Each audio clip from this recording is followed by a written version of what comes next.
বিসমিল্লাহির রহমানির রহিম। আজকের ক্লাসটি ত্রিকোণমিতির সবচেয়ে গুরুত্বপূর্ণ টপিকস কোয়াড্রেন্টের উপর। বিজ্ঞান বিভাগের সকল শিক্ষার্থীর জন্য এটি অত্যন্ত গুরুত্বপূর্ণ। প্রথম ২ মিনিট আমি অত্যন্ত গুরুত্বপূর্ণ কোয়াড্রেন্টের হিসাব দেখাবো। ২ মিনিট পরেই শুরু করব ম্যাজিক ট্রিক্স, যে ট্রিক্সের সাহায্যে শিক্ষার্থীরা তাদের ভয়কে জয় করতে পারবে এবং পরীক্ষায় পূর্ণ মার্কস নিয়ে আসতে পারবে। কোয়াড্রেন্ট শব্দটির অর্থ হচ্ছে চতুর্ভাগ, ৪ ভাগ। আমরা যখন এখানে এক্স অক্ষ এবং ওয়াই অক্ষ ড্র করব কোনো সমতলের উপরে, তখন এখানে ৪টি ঘর হবে। ত্রিকোণমিতির ভাষায় এই প্রথম ঘরকে বলা হয় ফার্স্ট কোয়াড্রেন্ট বা প্রথম চতুর্ভাগ, দ্বিতীয় ঘরকে বলা হয় সেকেন্ড কোয়াড্রেন্ট অথবা দ্বিতীয় চতুর্ভাগ, তৃতীয় ঘরকে বলা হয় থার্ড কোয়াড্রেন্ট অথবা তৃতীয় চতুর্ভাগ এবং চতুর্থ ঘরকে বলা হয় ফোর্থ কোয়াড্রেন্ট অথবা চতুর্থ চতুর্ভাগ। মনে রাখবে, এই লাইনটা আমাদের সবচেয়ে বেশি গুরুত্বপূর্ণ। এই লাইনের যে পিক পয়েন্ট আছে, এই পিক পয়েন্ট থেকে আমরা এদিকে ঘুরতে পারি, আবার এদিকে ঘুরতে পারি। যদি আমরা এদিকে ঘুরি, তখন এটাকে বলা হয় অ্যান্টি ক্লকওয়াইজ। আমি তোমাকে উপরে লিখে দিছি যে অ্যান্টি ক্লকওয়াইজ অ্যাঙ্গেল, এখানে যে কোণটা হবে এটা পজিটিভ অ্যাঙ্গেল হবে। এবং যদি আমরা এদিকে ঘুরি, তখন এটাকে ক্লকওয়াইজ বলা হয়, এটাকে বলা হয় নেগেটিভ। তাই আমি সবসময় স্টুডেন্টের মনে রাখার জন্য খুব সহজভাবে বলি যে এদিকে যদি ঘুরি, তাকে একে বলা হয় অ্যান্টি ক্লকওয়াইজ এবং anti clockwise is always positive. আর এদিকে যদি ঘুরি, এটাকে বলা হয় clockwise, clockwise is always negative. এখন আমরা চলে আসি, ত্রিকোণমিতির ৬টি অনুপাত আছে: sine, cosec, tan, cot, cos, sec. দেখো এখানে লেখা আছে অল, মানে এই ঘরটার জন্য সকল ত্রিকোণমিতিক অনুপাত ধনাত্মক ভ্যালু আসবে। এটা মনে রাখার একটা সুন্দর কৌশল আছে, all students take chemistry. All মানে হলো ত্রিকোণমিতির ৬টা অনুপাতের জন্যই এই ঘরটা উন্মুক্ত, অর্থাৎ পজিটিভ। আর স্টুডেন্টের প্রথম অক্ষর যদি আমরা এস নিই, তাহলে আসবে সাইন এবং কোসেক। তার মানে এই ঘরটা সাইন এবং কোসেকের জন্য পজিটিভ। টির টেকের প্রথম অক্ষর যদি আমরা নিই, তাহলে এটা আসবে ট্যান এবং কট। এটা এই ট্যান এবং কটের জন্য এই ঘরটা পজিটিভ। তারপরে এই সি কেমিস্ট্রির প্রথম অক্ষর যদি আমরা নিই, তখন কস এবং সেক আসবে। কস এবং সেকের জন্য এই ঘরটা পজিটিভ। তাই আমরা সংক্ষেপে বলি, এটি সাইনের ঘর, এটি ট্যানের ঘর এবং এটি কসের ঘর। এটা বলার সুবিধার জন্য, সুন্দর মনে রাখার জন্য। এবার আমরা আসি যে পরবর্তী পার্টটা, এটা অত্যন্ত গুরুত্বপূর্ণ। সেটা হলো এই, খেয়াল রাখবা যে এখানে জোড় কোয়াড্রেন্ট আছে এবং বিজোড় কোয়াড্রেন্টের একটা ঘটনা আছে। জোড় কোয়াড্রেন্ট কী জিনিস এবং বিজোড় কোয়াড্রেন্ট কী জিনিস, এই জিনিসটা আমাদের জানতে হবে। যদি আমি অনলি এই পার্টে আসি, এই পার্ট, তার মানে π/2, এটা হলো π/2, তার মানে একটা সমকোণ, একটা 90। আর আমি যদি পুরো ঘরটা আসি, তখন এটা আসে পাই, তার মানে দুইটা সমকোণ, এখানে দুইটা সমকোণ।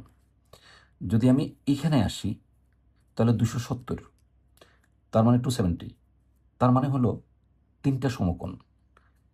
আবার যদি পুরোটা ঘুরি, তখন আসে 360, মানে 4টা সমকোণ। এখানে মূল ফ্যাক্ট হলো সমকোণ কয়টা। তাহলে বোঝা গেল এখানে একটা সমকোণ, এখানে কয়টা সমকোণ, এখানে দুইটা সমকোণ, আর এখানে কয়টা সমকোণ, এখানে তিনটা সমকোণ। এখানে যদি পুরোটা ঘুরে আসি, তাহলে এখানে এলো 4টা সমকোণ। তাহলে দেখো, 1 কিন্তু বিজোড় সংখ্যা, 3 কিন্তু বিজোড় সংখ্যা। তাই আমরা এই যে π/2 যেটা আছে, এটাকে আমরা বিজোড় কোয়াড্রেন্ট বলি। আবার আমি যদি এর পাশে একটা π/2 লিখি, তাহলে 3π/2, এটাও কিন্তু বিজোড় কোয়াড্রেন্ট। যেহেতু 2 এবং 4 জোড় সংখ্যা, তাহলে 2টা 90 যদি লিখি, তাহলে পাই হয়, তাহলে এটা জোড় কোয়াড্রেন্ট। আর আমি যদি 4টা 90 লিখি, তাহলে 2π হয়, তার মানে এটা জোড় কোয়াড্রেন্ট। তার মানে আমরা বুঝলাম যে কোনটা জোড় কোয়াড্রেন্ট এবং কোনটা বিজোড় কোয়াড্রেন্ট, এটাই সবচেয়ে বেশি গুরুত্বপূর্ণ বোঝার জন্য। এবার দেখো আমরা আসি, হিসাবে চলে আসি। মনে রাখবে যে জোড় কোয়াড্রেন্ট পাই, টয়েস পাই, 3π, 4π, 6π, 7π, তার মানে পাই মানে দুইটা সমকোণ। তাহলে এখানে পাই মানে দুইটা সমকোণ, তাহলে 2 দুগুণে 4টা সমকোণ। এখানে পাই মানে একটা দুইটা সমকোণ, তাহলে 3 দুগুণে 6টা সমকোণ, তার মানে এগুলি সবই জোড় কোঅর্ডিনেট। আর বিজোড় কোঅর্ডিনেট কারা? এই যে 90-এর পাশে যদি বিজোড় সংখ্যা থাকে এগুলি বিজোড় কোঅর্ডিনেট। যেমন এখানে 1 আছে, এখানে 3 আছে, এখানে 5 আছে, এখানে 7 আছে, তাহলে এটা হলো বিজোড় কোঅর্ডিনেট। মনে রাখতে হবে যে এই যে n পাই জোড় কোঅর্ডিনেট, যেখানে n এর মান 1, 2, 3, 4 ইত্যাদি হতে পারে। আবার twice n plus 1 pi by 2, তার মানে এটা বিজোড় সংখ্যা। টয়েস n প্লাস 1 একটা বিজোড় সংখ্যা। n এর মান 0 থেকে শুরু করে যে কোনো কিছুই হতে পারে। তাহলে এখন যদি আমরা এখানে বসাই, তাহলে এই n এর মানগুলো বসালে এই জিনিসগুলোই আসবে। জাস্ট আমরা এটা গাণিতিকভাবে দেখালাম, একই জিনিস চলে আসে। এবার আসে আমরা পরবর্তী ধাপ, পরিবর্তনের হিসাব। খেয়াল রাখবা, জোড় কোঅর্ডিনেট হলে কোনো পরিবর্তন হয় না, বিজোড় কোঅর্ডিনেট হলে পরিবর্তন হয়। কি পরিবর্তন হয় আমি লিখে দিছি তোমাকে সুন্দর করে। পরিবর্তনটা কীরকম হয় বিজোড় কোঅর্ডিনেট হলে? সেটা হলো যদি সাইন হয় তাহলে কস হবে, অপোজিট যদি কস থাকে তাহলে সাইন হয়ে যাবে। ট্যান থাকলে কট হবে, অপোজিট যদি কট থাকে তাহলে ট্যান হয়ে যাবে। সেক থাকলে কোসেক হবে, অপোজিট কোসেক থাকলে সেক হয়ে যাবে। সো আমরা কিন্তু 2 মিনিট স্বাভাবিক আলোচনায় রেখে দিলাম। এবার আসো আমাদের ম্যাজিক ট্রিক্স। বিসমিল্লাহির রহমানির রহিম। ম্যাজিক ট্রিক্সটা আমরা শুরু করতেছি। দেখো, খুব ভালো করে দেখো। এই যে আমি এখানে পাই লিখছি, দেখো এই যে পাই, সব পাই, যে পাই পাই পাই পাই পাই পাই, ত্রিকোণমিতিক অনুপাত। একইভাবে পাই, ত্রিকোণমিতিক অনুপাত। একইভাবে 3 পাই লিখলাম, এখানে 2 পাই লিখতে পারি, 3 পাই লিখতে পারি, 4 পাই লিখতে পারি, যে কোনো কিছু লিখতে পারি। এই যে আমরা এটা জিনিসটা লিখলাম। এখন দেখো, এখানে আমি ইউজ করছি প্লাস থিটা, এখানে ইউজ করছি মাইনাস থিটা, এখানে ইউজ করছি প্লাস থিটা। মাইনাস দিয়ে তুমি করতে পারো। আমি জাস্ট নর্মাল মানে জোড় কোঅর্ডিনেটের হিসাবগুলো শিখিয়ে দিচ্ছি খুব ভালোভাবে। তাহলে দেখো, আমরা প্রথমেই বলছি যে জোড় কোঅর্ডিনেট হলে পরিবর্তন হয় না। যেহেতু পাই জোড় কোঅর্ডিনেট, সবগুলি জোড় কোঅর্ডিনেট, দেখো কোনো পরিবর্তন হয়নি। সাইন সাইনই আছে, কস কসই আছে, ট্যান ট্যানই আছে, কোসেক কোসেকই আছে, সেক সেকই আছে, কট কটই আছে। অনুরূপভাবে বাকিগুলো একই রকমই হবে।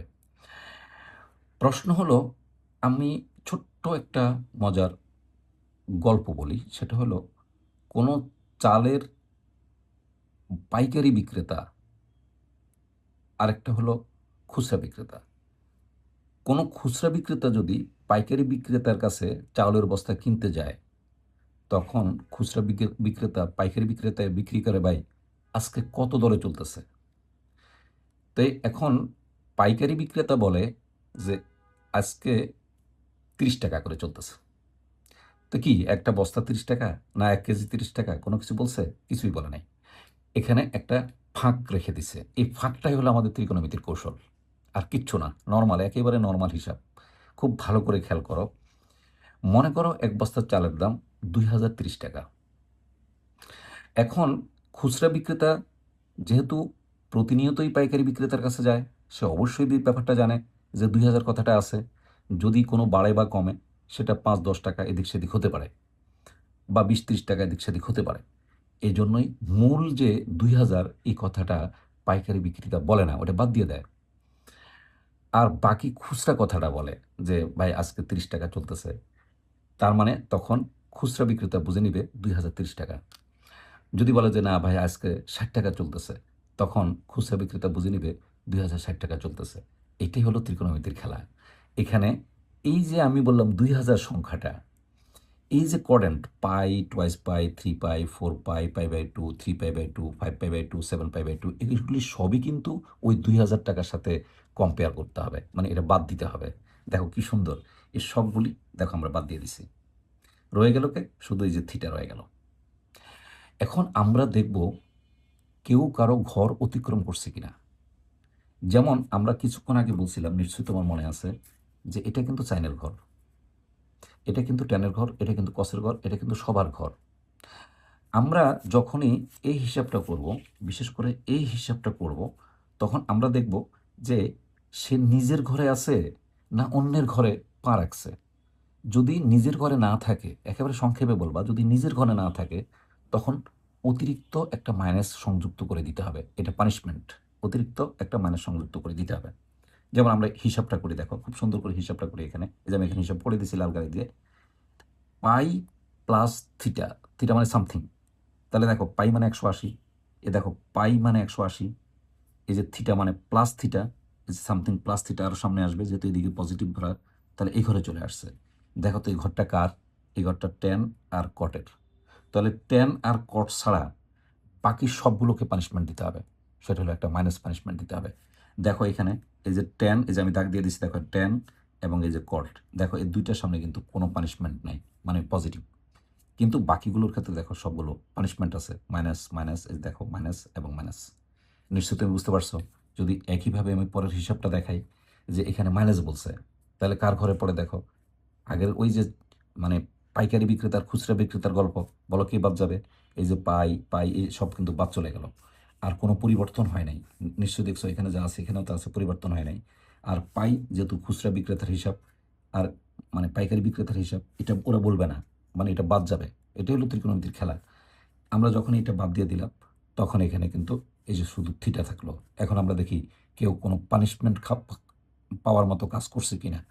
যেমন এটা হলো পাই মাইনাস থিটা, দেখো এই যে পাই পজিটিভ, এই যে পাইটা পজিটিভ 180, এই পাই পজিটিভ, এরপর হলো মাইনাস থিটা, তাহলে সে অপোজিটে ঘুরবে। দেখো এই যে মাইনাস থিটা, তাহলে কার ঘরে পড়লো? সাইনে আর কোসেকের ঘরে পড়লো। দেখো সাইন এবং কোসেক আমি লাল কালি দিয়ে আইডেন্টিফাইড করে দিছি তোমাকে। তাহলে এই সাইন আর কোসেক ছাড়া বাকি সবাইকে কিন্তু ফিনাল্টি দিতে হবে। তার মানে হলো এই সাইন পজিটিভ, দেখো কোসেক পজিটিভ, আর বাকি সব দেখো এই যে পেনাল্টি, অর্থাৎ মাইনাস মাইনাস মাইনাস আছে। ঠিক একইভাবে আমরা যদি আরেকটা হিসাব দেখাই, সেটা হলো আমি 3 পাই লিখলাম। তাহলে দেখো যেহেতু 3 পাই জোর করেন্ট, ডেফিনেটলি এগুলি পরিবর্তন হবে না, যা আছে তাই থেকে যাবে। এবং পাইকারির হিসাব মোতাবেক আমার 3 পাইটা সব বাদ চলে গেল। এখন আমার আসবে এখানে মানে কোনো পেনাল্টি খাওয়ার মতো কাজ করছে কিনা। যেমন এখানে হলো 3 পাই, তাহলে 3 পাই মানে হলো 3টা 180, তাহলে এই যে একটা পাই, দেখো এই যে একটা পাই, এই যে 2টা পাই, এই যে 3টা পাই, তারপরে কিন্তু প্লাস আছে, এই যে প্লাস সামথিং, তার মানে কার ঘরে পড়ছে? ট্যান এবং কটের ঘরে পড়ছে। তাহলে দেখো আমি দাগ দিয়ে দিছি, এই যে এটা হলো ট্যান আর এটা হলো কট। দেখো এই যে ট্যান এর পাশে প্লাস আছে, কোনো পেনাল্টি দেয়নি, কট এর পাশে প্লাস আছে, কোনো পেনাল্টি দেয়নি, কিন্তু দেখো বাকি সবগুলোর ক্ষেত্রে কিন্তু একটা মাইনাস অতিরিক্ত পেনাল্টি দিতে হয়েছে। আশা রাখি তুমি জোড় করেন্টটা ভালোভাবে তুমি বুঝতে পারছো। এবার আমরা আসি, দেখো বিজোড় করেন্ট, আমি এই বিজোড় করেন্টের হিসাবটা এখানে রেখে দিলাম। এর আগে বিজোড় করেন্টের আগে আরেকটা জিনিস, গুরুত্বপূর্ণ জিনিস শিখাইতে হবে, যে এইটা সবচেয়ে বেশি আমার গুরুত্বপূর্ণ, এই পার্টটা। কারণ এই পার্টটার উপর অঙ্ক আসে, অনেকেই ভুল করে। কারণ যে কোনো ত্রিকোণমিতির অঙ্কে প্রথমে মাইনাসের ফয়সালা করতে হবে, মাইনাসের ফয়সালা না করলে তোমার অঙ্ক হবে না। দেখো ভালো করে, এখানে স্টার্টিংই হয়েছে মাইনাস দিয়ে, minus theta minus theta minus theta minus theta minus theta minus theta. এখানে যত কোণে থাকুক না কেন, 1000 2000 5000 10,000 যে কোনো ডিগ্রি থাকুক না কেন, তুমি মনে করবা অঙ্কের স্বার্থে মনে করবা সামথিং, সামথিং মনে করবা, অর্থাৎ 90 চেয়ে ছোটো কিছু মনে করবা। যাই থাকুক, মনে করো 10,000 আছে, তাহলে তুমি মনে করবা মাইনাস সামথিং। নিশ্চয়ই বুঝতে পারছো। তাহলে এখন দেখো, তাহলে এই যে দেখো সাইন মাইনাস সামথিং, ঠিক তদ্রূপ কস minus something, tan minus something, cosec minus something, এভাবে বাকিগুলো চলে আসছে। এখন আমরা দেখি সামথিং মানে কি, সামান্য কিছু কোন ঘরে আসবে। দেখো এই যে দেখো, এই যে এখান থেকে শুরু হলো, যেহেতু মাইনাস, তাহলে দেখো বামের দিকে গেল, এই যে আমি খুব সুন্দর করে দেখা দিচ্ছি বামের দিকে গেল মাইনাস থিটা, ডেফিনেটলি কার ঘরে পড়ছে বলো তো? কস আর সেকের ঘরে পড়ছে। তাহলে দেখো এই যে আমি দাগ দিয়ে দিই, এই যে কস এবং সেক, এই দুইটা ছাড়া বাকি সবাইকে কিন্তু ফিনাল্টি মাইনাস দিতে হবে। তার মানে এখানে কিন্তু এই যে মাইনাসটা আসবে, তুমি মনে করো না যে এই মাইনাসটা বামে আসছে, তা না, এটা করেন্ট হিসাবে আসছে। এই ভুলটা কখনো করা যাবে না। তার মানে sine sine minus theta is equal to minus sine theta, cos minus theta is equal to plus cos theta. কেন প্লাস কস থিটা হলো? দেখো সাইনের ক্ষেত্রে হয়ে গেল মাইনাস, কসের ক্ষেত্রে আসে প্লাস হয়ে গেল। যদি আমরা এইটা বলে মনে করতাম যে এটা বামে চলে আসছে, তাহলে তো এটা এই ক্ষেত্রে হতো না। হ্যাঁ, তাহলে তুমি যুক্তি দিয়ে দেখো, তাহলে সাইন মাইনাস থিটা কেন হলো? কারণ তাকে ফিনাল্টি দিতে হয়েছে, কারণ সে কিন্তু কসের ঘরে চলে আসছে ভুল করে, তাই তাকে একটা মাইনাস দিতে হলো ফিনাল্টি। কিন্তু কস মাইনাস থিটা যেগুলো প্লাস থিটা, কারণ সে নিজের ঘরেই আছে, তাহলে তো তাকে পেনাল্টি দেওয়ার কোনো সুযোগই নেই, এই জন্য এটা পজিটিভ হয়ে গেল। তাহলে টেন মাইনাস থিটা ফিনাল্টি দিতে হবে, কারণ এই ঘর শুধুমাত্র এই দুইজন ছাড়া, এই যে দুইজন ছাড়া বাকি সবাই কিন্তু দেখো পেনাল্টি হয়ে গেল। তার মানে আমরা যদি খুব সাজিয়ে বলি, আমি আবার বলতেছি এই জন্য কারণ এটা খুবই গুরুত্বপূর্ণ, এটা খুবই গুরুত্বপূর্ণ। ম্যাক্সিমাম শিক্ষার্থী বা 90% শিক্ষার্থী এই জায়গায় ভুল করে এবং তারা মানে অঙ্ক করতে গিয়ে খেয়ে হারিয়ে ফেলে। আশা করি তুমি পারবে। দেখো সাইন মাইনাস থিটা ইজ হলো minus sine theta, cos minus theta is equal to cos theta, tan minus theta is equal to minus tan theta, cosec minus theta is equal to minus cosec theta, sec minus theta is equal to sec theta, cot minus theta is equal to minus cot theta. নিশ্চয়ই তুমি এটা বুঝতে পারছো। এবার আমরা চলে আসি বিজোড় পয়েন্ট, অত্যন্ত গুরুত্বপূর্ণ, যেটাকে আমরা বলছিলাম ওই যে শর্ট ম্যাজিক শিখাচ্ছি তোমাকে। ইনশাল্লাহ তোমার কোনো সমস্যা হবে না, আমি তোমাকে নিশ্চয়তা দিচ্ছি। এই ক্লাস করার পরে আল্লাহর রহমতে তোমার নিজে নিজেই অঙ্ক করতে পারবে। কোনো সমস্যা হলে আমাকে বলবে এবং ভিডিওর নিচে কমেন্টস দিবে। আল্লাহর রহমতে আমি তোমাকে তোমার কমেন্টসের উত্তর অবশ্যই দেবো এবং তোমাকে অবশ্যই সাহায্য করব। এবার আসি বিজোড় পয়েন্টে চলে আসি। দেখো এখানে আমরা আগে বলছি একটা সমকোণ, একটা সমকোণ, 5/2 মানে একটা সমকোণ, একটা সমকোণ, এক মানে কি বিজোড় সংখ্যা। তাহলে দেখো এই সব বিজোড় পয়েন্ট, দেখো সব বিজোড় পয়েন্ট। দেখো আমি পাশে 3 দিছি, তাহলে সব বিজোড় সংখ্যা। এই যে তিনটা সমকোণ, তিনটা সমকোণ, তিনটা সমকোণ, তিনটা সমকোণ, তিনটা সমকোণ, তাহলে সবই কিন্তু তিন কিন্তু বিজোড়, তাহলে এটা হলো বিজোড় পয়েন্ট। এর আগে নিশ্চয়ই তোমার মনে আছে আমি তোমাকে শিখাইছিলাম বিজোড় পয়েন্ট হলে কিন্তু পরিবর্তন হয়। দেখো তো যে পরিবর্তন হয়, কীরকম পরিবর্তন হয়। যদি সাইন থাকলে কস হবে, কস থাকলে সাইন হবে, ট্যান থাকলে কট হবে, কট থাকলে ট্যান হবে, সেক থাকলে কোসেক হবে, কোসেক থাকলে সেক হবে। এগুলি আমি কিন্তু আগে বলে দিছি। তাহলে এবার দেখো তো, এটা কিন্তু যেহেতু বিজোড় পয়েন্ট, আগে আমি কিন্তু পরিবর্তনের হিসাব করে ফেলবো। যেহেতু আমার বিজোড় চলে আসছে, তারপর তো সাইন থাকলে কী হবে, দেখো কস হয়েছে। কস থাকলে কী হবে, দেখো তো সাইন হয়েছে। ট্যান থাকলে কী হবে, দেখো কট হয়েছে। কোসেক থাকলে কী হবে, সেক হয়েছে। দেখো সেক থাকলে কী হবে, কোসেক হয়েছে। কট থাকলে কী হবে, দেখো ট্যান হয়েছে। খুবই গুরুত্বপূর্ণ। তারপর আমার আগের মতোই হিসাব, ফিনাল্টি হিসাব তো একবার বুঝাইছি। এখন আর বেশি সময় আশা করি বোঝানো লাগবে না।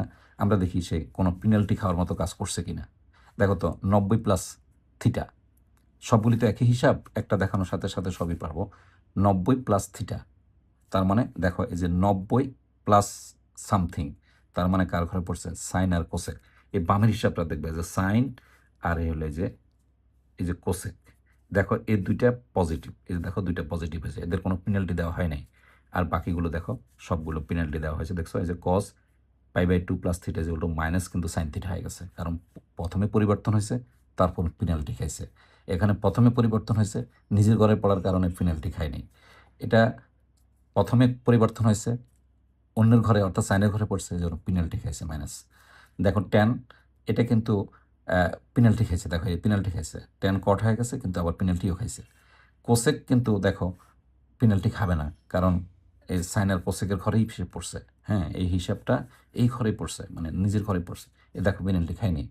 এখানে সেক এবং কট দুটোই কিন্তু প্রথমে পরিবর্তন হয়েছে, পরে পেনাল্টি খাইছে। একইভাবে যদি আমরা মাইনাস হিসাব করি তাহলে কিন্তু কেউই পেনাল্টি খাবে না। দেখো কেন পেনাল্টিটা খাইলো না, প্রথমে পরিবর্তন হয়ে গেছে, আগের মতোই কিন্তু সবাই পরিবর্তন, দেখো আগের মতোই সবাই কিন্তু পরিবর্তন হয়ে গেছে। সো এই কথাটা আবার রিপিট না করি, আমাদের লম্বা হয়ে যাচ্ছে ভিডিও। তাহলে দেখো এই যে ব্যাপারটা আছে, পরিবর্তনটা হয়ে গেল, কেন পেনাল্টিটা খেলো না, কারণ 90 মাইনাস থিটা, দেখো এই যে 90, আমি খুব সুন্দর করে তোমাকে গ্রাফ করে দিচ্ছি যেন তোমার কোনো রকম কোনো সমস্যা না হয়। এই দেখো 90 মাইনাস কিন্তু অলের ঘরে পড়ছে, এটা কিন্তু সবার জন্য উন্মুক্ত, কেউই কাউকেই পেনাল্টি দেওয়া যাবে না। তাহলে যেহেতু সবাই কিন্তু মানে অলের ঘরে পড়ছে, দেখো নো পেনাল্টি, অল পজিটিভ, কোনো পেনাল্টি খায়নি। আশা করি এই পার্টটাও তুমি বুঝতে পারছো। এবার আসো এটা যে 390 যদি হয় তাহলে অবশ্যই এটা বিজুর পড়েন, পরিবর্তনটা আগেই বুঝিয়ে আসছি, সবগুলো পরিবর্তন হয়ে গেছে। এখন আমরা দেখব কে পেনাল্টি খায় আর কে খাবে না। দেখো তো আমরা যদি বলি এই যে 390, এ 190, 290, এ দেখো 390, নিশ্চয়ই বুঝতে পারছো কার ঘরে পড়ছে। দেখো তো কস আর সেক, এই দেখো এই যে কস, দেখো পেনাল্টি খায়নি, পজিটিভই আছে। আর এই যে সেক, দেখো পেনাল্টি খায়নি, প্লাস হয়েছে। আর বাকি সবগুলো ক্ষেত্রে পেনাল্টি হয়েছে। আমি তোমাকে কোয়াড্রেন্টের হিসাবগুলো বুঝাইতে পারছি। আমার বিশ্বাস যে এটা বুঝলে তুমি ইনশাল্লাহ পারবে, আমার দৃঢ় বিশ্বাস। এবার আমি তোমাকে একটা জিনিস দেখাচ্ছি, সেটা হলো এটা খুব গুরুত্বপূর্ণ, যে আমি এখন তোমাকে কয়েকটা অঙ্ক করে দেখাচ্ছি।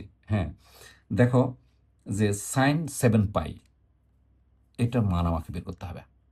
দেখো তো আমরা আগে বলছি 7 পাই, বলো তাহলে 14টা 90, কারণ পাই মানে 2টা 90, 180, 90 দুগুণে 180, তাহলে পাই মানে 2টা 90, তাহলে এখানে 7, তাহলে 7 দুগুণে 14, তার মানে এটা জোড় করেন। ডেফিনেটলি আমরা এমনি বুঝি যে পাইয়ের সাথে যে কোনো সংখ্যায় থাকুক না সেটা জোড় করেন, তাহলে এটা জোড় করেন। দেখো এই যে 7 পাই প্লাস এই যে আমি 0 দিলাম। তাহলে ওই যে মনে আছে কিনা গল্পটা, পাইকারি বিক্রেতার খুচরা বিক্রেতার গল্প, কে বাদ যাবে? এই 7 পাইটা বাদ যাবে। আর এখানে শূন্য থেকে আমরা সামথিং বা থিটা হিসেবে কল্পনা করছি। তাহলে দেখো এই যে দেখো এটা বাদ চলে গেল, এই যে শূন্য রয়ে গেল। এখন আমার কয়টা বলতো? 60টা 180। তাহলে 60টা আমরা যদি এখান থেকে করি, দেখো 1টা 2টা 3টা 4টা 5টা এই যে 6টা এই যে 7টা। দেখো কোনো দিকেই সে যায় নাই, মানে এ ঘরেও যায় নাই এ ঘরেও যায় নাই। তাহলে নর্মালি অলওয়েজ প্লাস। কোনো দিকে যদি না যায় অলওয়েজ প্লাস।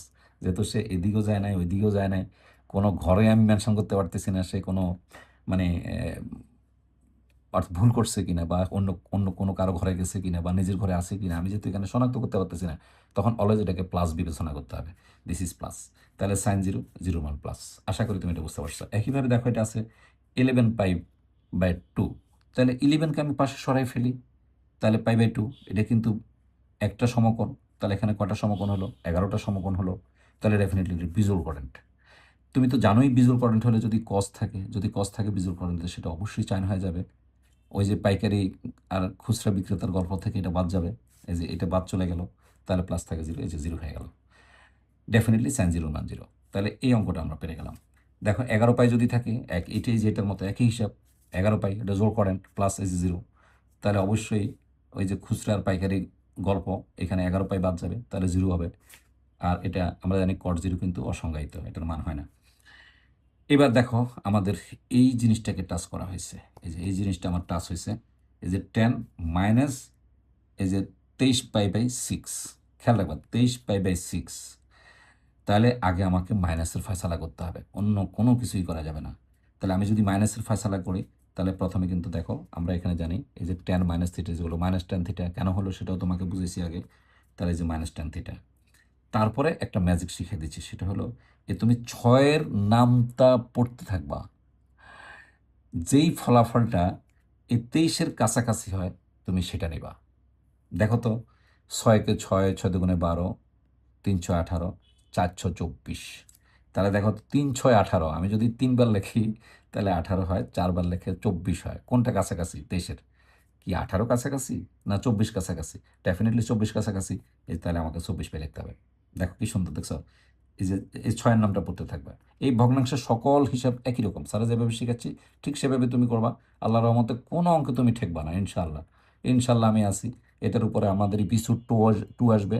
সে এপিসোড 2টা করার সাথে সাথেই তোমার 8.3 অধ্যায়টা পরিপূর্ণ হবে। এবং এই নলেজটা তোমার এত বেশি গুরুত্বপূর্ণ যে ইন্টারমিডিয়েটে যদি তুমি সায়েন্সে পড়াশোনা করতে হয়, তোমাকে এই ত্রিকোণমিতি এই কোয়াড্রেন্ট হিসাব জানতে হবে।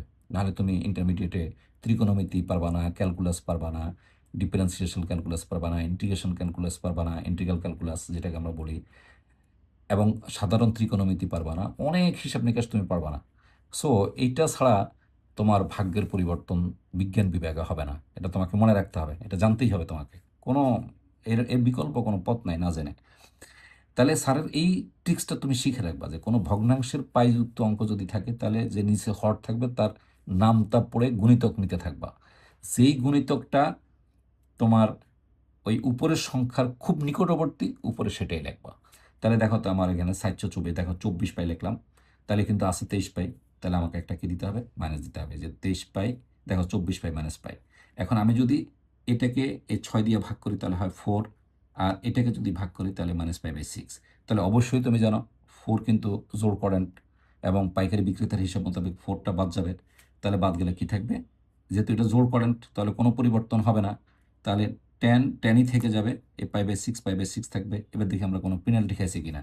দেখো তো 4 পাই, এই যে 1 পাই, এই যে 2 পাই, এই যে 3 পাই, এই যে 4 পাই, তারপর কি আছে মাইনাস, এই যে মাইনাস। ইয়াস, একটা পেনাল্টি খেয়ে গেছে, কারণ সে নিজের ঘরে পড়ে নাই, সে কিন্তু টেনের ঘরে পড়ছে। সরি, কসের ঘরে পড়ছে, সে কিন্তু টেন আছে, কসের ঘরে পড়ছে। তাহলে দেখো এই আর তার আগে দেখো এই যে এটা হলো আগের মাইনাস, আর এটা হলো পেনাল্টি খাওয়া মাইনাস। তাহলে মাইনাসে মাইনাসে কি, এই যে প্লাস 10π/6 = 1 -1/√3। একইভাবে যদি আমরা 19 করি, তাহলে 3-এর নাম তো পড়তে থাকবে 318, 318, 18 খুবই কাছাকাছি। আর হলো এই যে π/2। একইভাবে ভাঙলে এটা জোড় কোয়াড্রেন্টে চলে আসে এবং একই হিসাবে চলে আসবে। আশা করি তুমি পারবা। এবার আসলে আমরা যদি সেকের হিসাব করি তাহলে প্রথমে কিন্তু একটা মাইনাসের ফয়সালাটা তোমাকে করতে হবে। তো মাইনাসের ফয়সালাটা যদি তুমি করো, নিশ্চয়ই তুমি জানো এটা কিন্তু সেক, এই যে মাইনাস থিটা কিন্তু পজিটিভ সেক থিটা, তাহলে ডেফিনেটলি যে দেখো পজিটিভ সেক থিটা চলে আসছে। এবার দুইয়ের নামটা পড়তে থাকবা, এটা তো খুব সহজ, এটা তো নর্মাল হিসাব, মানে 25কে সরাই ফেলো। হ্যাঁ, 25কে সরাই ফেললে পাই/2 দিয়ে দাও, তাহলে এটা বিজোড় পয়েন্ট, এই যে +0 মানে প্লাস সামথিং, তাহলে আমার এটা অটোমেটিক্যালি এটা বাদ যাবে, তাহলে শুধু 0 থাকবে, তাহলে কোসেক 0 কিন্তু অসংজ্ঞায়িত। একইভাবে কিন্তু এইখানে 6-এর নামটা পড়তে থাকবে, এই যে 31 পাই/6, এখানে 6-এর নামটা পড়তে থাকবে, 5 6 30, 30 কিন্তু 31-এর খুবই নিকটবর্তী, আর কোনো গণিতক এত নিকটবর্তী হবে না।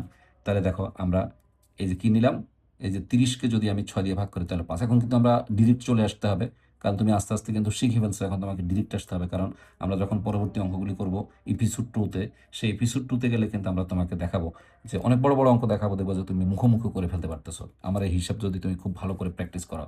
এপিসোড 2টা অবশ্যই খেয়াল করবা, এটা দুইটা ক্লাসই তুমি করবা, এবং দুইটা ক্লাসই তুমি যদি পারো সেভ করে রাখবে, পরবর্তীতে ভুলে গেলে তুমি যেন বারবার দেখতে পারবা। আর আমার পেজে তো থাকবেই, তুমি সেখান থেকেও দেখতে পারবা। তাহলে এখানে দেখো এটা কিন্তু 5 পাই, তাহলে এটা জোড় করেন্ট, এটা জোড় করেন্ট, কারণ পাই মানে 2টা 90, তাহলে 5 দুগুণে 10, এখানে 10টা 90 আছে, তাহলে 10 কিন্তু জোড় সংখ্যা, তাহলে এটা জোড় করেন্ট। তো এটা যদি জোড় করেন্ট হয় তাহলে ডেফিনেটলি আমার এই সাইনের জায়গায় এটা বাদ যাবে, পাইকারি বিক্রেতা খুচরা বিক্রেতার হিসাব মোতাবেক এটা বাদ যাবে, শুধু এই পাই/6 থাকবে, যে পাই/6। তো পাই/6 থাকলে যেহেতু আমরা দেখি কার ঘরে পড়ে 5 পাই, এখানে আমি যদি হিসাবটা দেখাই একটু দেখো, এই যে এই আর এই 5 পাই 1 2 3 4, এই যে 5, এরপরে কি আছে প্লাস আছে, প্লাস সামথিং, তাহলে পড়ছে 10-এর ঘরে, কিন্তু এটা কিন্তু সাইন, তাহলে তাকে দেখায় যে একটা পেনাল্টি খাইতে হয়েছে, এই যে মাইনাস পেনাল্টি, এই যে মাইনাস পেনাল্টি। আর পাই/6 মানে হলো 30, তার মানে সাইন হাফ। নিশ্চয়ই আজকের এই ক্লাসটা তোমার জন্য অত্যন্ত গুরুত্বপূর্ণ ক্লাস। তুমি কি বুঝছো আমাকে কমেন্টসে জানাবে, আর আমি তোমাকে 3টে অঙ্ক দিয়ে দিচ্ছি, 3টে অঙ্ক করে তুমি আমাকে একটু কমেন্টস করবে, দেখি তুমি পারো কিনা। এই যে সাইন, হ্যাঁ, 13 পাই/2, এরপরে আমি আরেকটা দিলাম, এটা করে আমাকে দেখাবা। 2 নম্বর দেখাবো, এই যে 10, এই যে -25 পাই/6, এই আরেকটা দেখাবা কস দিয়ে একটা, এই যে কস, মনে করো 31, এই যে 31 পাই/6 মাইনাস। আমাকে এই 3টে অঙ্ক করে তুমি আমাকে জানাবে তুমি পারো কি না। অনেক ধন্যবাদ, ভালো থাকবে।